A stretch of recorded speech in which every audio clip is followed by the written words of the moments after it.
High, তোমরা সবাই কেমন আছো? আশা করি তোমরা সবাই খুব ভালো আছো। আমাদের একটি অতি প্রাচীনতম পিঠের রেসিপি তোমাদের দেখাই। চলো। দেখো বন্ধুরা, আমি একটি পাত্রে কিছুটা দই নিয়ে নিয়েছি, মানে 500 মতো। এবারে এই দইতে একটু পরিমাণ, মানে অল্পখানি, তোমাদের স্বাদ মতো তোমরা একটু লবণ দিয়ে দেবে। তারপর বেশ ভালো করে এই ম্যাশটা দিয়ে ভালো করে খুব সুন্দর করে ম্যাশ করবে। দেখবে বন্ধুরা, যাতে একটু ফেনা ফেনা টাইপের আসে, সেরকমভাবে তোমরা ম্যাশ করবে। দেখো বন্ধুরা, আমি এখানে অনেকক্ষণ ধরে, প্রায় আধ ঘন্টা ধরে এটা আমি ম্যাশ করে নিয়েছি। এবার বন্ধুরা দেখো, আরও আমি কিছুক্ষণ মানে এটাকে ঘেটে নিলাম, যাতে একটু ক্রিমি ক্রিমি স্ট্রাকচার আছে। দেখো বন্ধুরা, এবার দু হাত দিয়ে আমি ভালো করে মানে এটাকে ঘেটে নিয়েছি। তোমরা খুব ভালো করে দেবে। এবার এটার ওপরে কিন্তু ডিপেন্ড করছে তোমাদের পিঠেটা কত নরম হবে আর কতটা সফট হবে। এবার এটাতে আমি খুব ভালো করে ঘেটে নেওয়ার পর, দেখো বন্ধুরা, আমি আবার একটু ঘেটে নিয়েছি। এবার তারপরে আমি তাতে দিয়ে দেব এই 1 কাপ পরিমাণে একটুখানি চিনি। এবার চিনিটা তোমরা কিন্তু গোটা গোটা দেবে না, গোটা গোটা দিলে এবার এটা একটু মানে গলতে অনেক সময় লাগবে। তার জন্য তোমরা মানে মিক্সিতে একটু গুঁড়িয়ে নেবে চিনিটা। ঠিক আছে?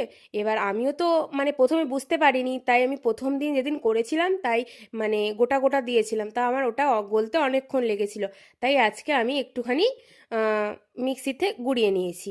এবার বন্ধুরা দেখো, আমি ভালো করে আরও 10 মিনিট ধরে এটাকে আমি ঘাঁটিয়ে নিচ্ছি। ঘাঁটতে ঘাঁটতে ঘাঁটতে ঘাঁটতে আবার একটু মানে গুঁড়ো টাইপের হয়ে আসছে, তখন আমি এটাতে দিয়ে দেব 1 কাপের মতো একটুখানি চালের গুঁড়ো। এবার চালের গুঁড়োটা দিয়ে খুব ভালো করে মানে এটাকে আবারও ঘাঁটতে হবে। ঘেটে ঘেটে যত তোমরা ঘাঁটতে পারবে, তত পিঠেটা তত ক্রিমি ক্রিমি হবে, আর ততটা মানে সফট নরম তুলতুলে তুলোর মতো হবে।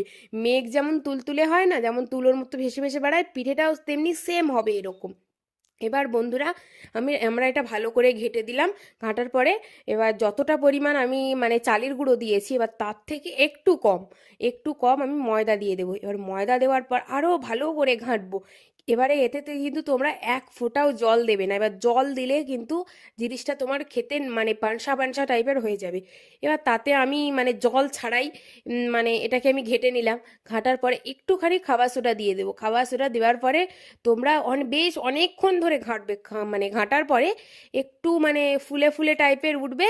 এবার ফুলে ফুলে টাইপের মানে ওঠার পরে তোমরা এটা ভাববে যে এটা হয়ে গেছে। দেখো বন্ধুরা, আমি যখনই মানে ফুলে ফুলে উঠেছি তখন আমি রেডি করে দিয়েছি। দেখো বন্ধুরা, এবার এটা রেডি হয়ে গেছে। এবার তাতে আমি রেখে দিলাম। এবার রাখার পরে অন্য একটি পাত্রে মানে যে ছাঁচটা দিয়ে পিঠে তৈরি করব, পিঠেগুলোর ছাঁচ আমি রেখে দিলাম। দেখো বন্ধুরা, পিঠের ছাঁচ আমি নিয়ে চলে এসেছি। তোমরা যদি এরকম ছাঁচ না পাও, তাহলে তোমরা কোনো একটা মানে অ্যালুমিনিয়ামের পাত্রে